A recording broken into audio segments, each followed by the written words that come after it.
200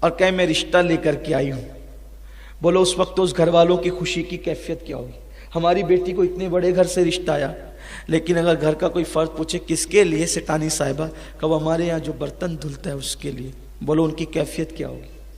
ایک سیکنڈ میں خوشی اور اس کے فوراً بعد بجلی کیسے گرے گی ان پہ، بلا تمثیل، ملانے کے لیے نہیں، صرف سمجھانے کے لیے. ادھر کا حضور نے بھیجا، حضور نے تو بھیجا تھا، ہمت نہیں ہو رہی تھی میرے لیے رشتہ. 3 مرتبہ کا حضور نے بھیجا، حضور نے بھیجا، حضور نے بھیجا. جب کہا کس لیے؟ رشتے کے لیے. انہوں نے سوچا رشتہ حضور ہی کے لیے.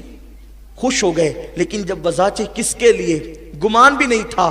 ایک حبشی آزاد کردہ غلام کے لیے حضور علیہ السلام رشتہ مانگیں گے. اسود تمہارے لیے؟ ہاں میرے لیے. حضور نے کہا تمہارے لیے؟ ہاں میرے لیے. اب اس صحابی کے لیے 2 چیزیں تھی. بیٹی کو مطمئن کیسے کریں کہ ایک پکے رنگ کے حبشی آزاد غلام، آزاد کردہ غلام، ایک حبشی غلام جو آزاد کر دیے گئے ہیں، ان کے ساتھ اپنی حسین اور جمیل بیٹی، وہ بھی مدینہ منورہ کی حسین بیٹی، اس کے ساتھ بیاہ کر دیں.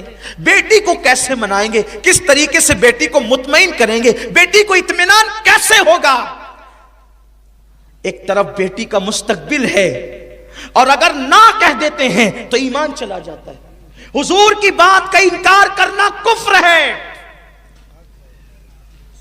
حضور کی بات کا انکار کفر ہے. ایک طرف بیٹی کا مستقبل ہے، ایک طرف ایمان کا معاملہ ہے. کیا کریں؟ وہ صحابی فیصلہ نہیں کر پا رہے تھے، لیکن تاریخ کے سنہری حرفوں کے ساتھ یہ بات اسلامی تاریخ میں لکھی ہوئی ہے. ابھی ان کی زبان کچھ جواب دینے کے لیے کوشش ہی کر رہی تھی، گویا کہ ان کا ذہن الفاظ کو ڈھونڈ رہا تھا. ایسے میں ایک نرم و نازک ہاتھ ان کے کندھے پہ آتا ہے اور ان کے کندھے کو دباتا ہے.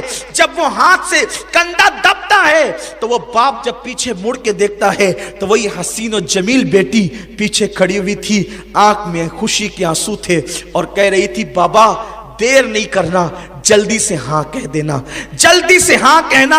آنے والے اسود کو مت دیکھو، بھیجنے والے رسول اللہ کو دیکھو.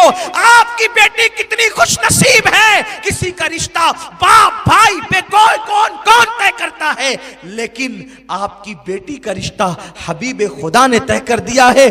آپ جلدی سے ہاں کر دے. قربان جائے، رنگ نہ دیکھیں، آنے والے اسود کو نہیں، بھیجنے والے محبوب خدا کو دیکھیں. یہ فکر تھی. اور پھر آگے جو ہوا وہ تو بڑا دردناک اور حیرت انگیز منظر ہے کہ اسود کو جب انہوں نے ہاں کر دیا، دوڑے دوڑے اسود خوشی سے پھولے نہیں سما رہے تھے. حضور انہوں نے ہاں کر دیا.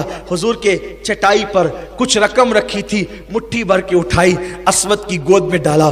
جا کپڑے خرید اور نکاح کا انتظام کر تاکہ تیرا نکاح ہو. ادھر جھولی میں پیسے پڑے اور وہ گئے.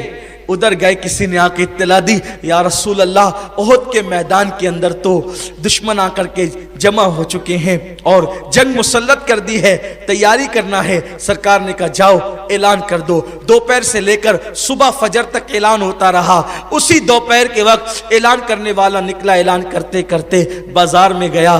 لوگوں، اللہ کے حبیب نے فرمایا کاروبار بند کرو، سارے کام چھوڑو اور اپنی جان کی نظریں لے کر حضور کی بارگاہ میں پہنچو. دشمن آ گیا ہے احد کے میدان میں، ہم نے بھی جا کر اسلام کی حفاظت کرنی ہے. قربان جائیں، اسود کپڑے لے چکے ہیں، پیسے دے چکے ہیں اور اسود کا ہٹنے والے ہیں. ایسے میں کانوں میں آواز آتی ہے، حضور جنگ کے میدان کے لیے بلاتے ہیں، جانے قربان کرنے کے لیے. اسود نے دکاندار سے کہا ایک احسان کرو گے؟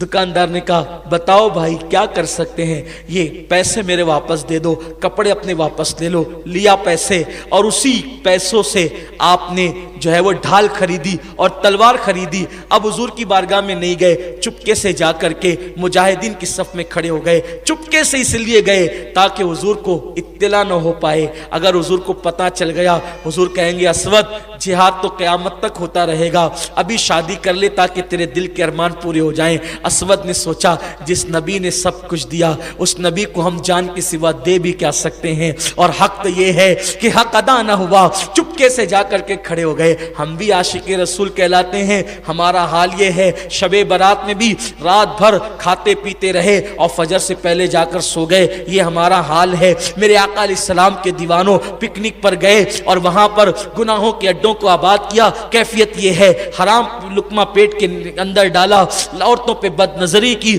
نمازیں ترک کی, داڑیاں مڈا کے گٹروں میں پھینکا. یہ اپنی زندگی کا کل معاملہ ہے, کل حال ہے. میرے آقا علیہ السلام کے دیوانوں وہ کیسے عشاق تھے. سوچو اتنی خوبصورت بیوی ملنے والی ہے اور چند لمحوں کے بعد ملنے والی ہے, لیکن اسود جانتے تھے کہ سب چیزوں سے زیادہ محبت کرنا حضور سے یہ ایمان کی نشانی ہے. اگر حضور سے پیار نہیں تو کچھ بھی نہیں, حضور سے محبت نہیں تو کچھ بھی نہیں, حضور سے عشق نہیں تو کچھ بھی نہیں. بمصطفیٰ برسا خیش را کے دی ہم اوس, اگر بہو نہ رسیدی تمام بولا بیس. پورا کے پورا دین محمد الرسول اللہ کا نام ہے. اگر ان سے محبت نہیں ہے تو پھر کچھ بھی نہیں ہے. جو ان کے قدموں سے دور ہو گیا ابو لہب نے, اور اس میں کوئی فرق نہیں ہے.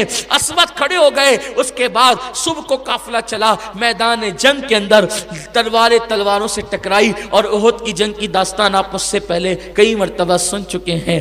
70 صحابہ شہید ہوئے. حضرت حمزہ, حضرت مصعب ابن عمیر, حضرت شماس, اس طریقے سے ان میں سے حضور علیہ السلام نے جب لاشوں کو اکٹھا کیا جنازہ پڑھانے کے لیے تو دیکھا کہ اس میں اسود کی لاش بھی تھی.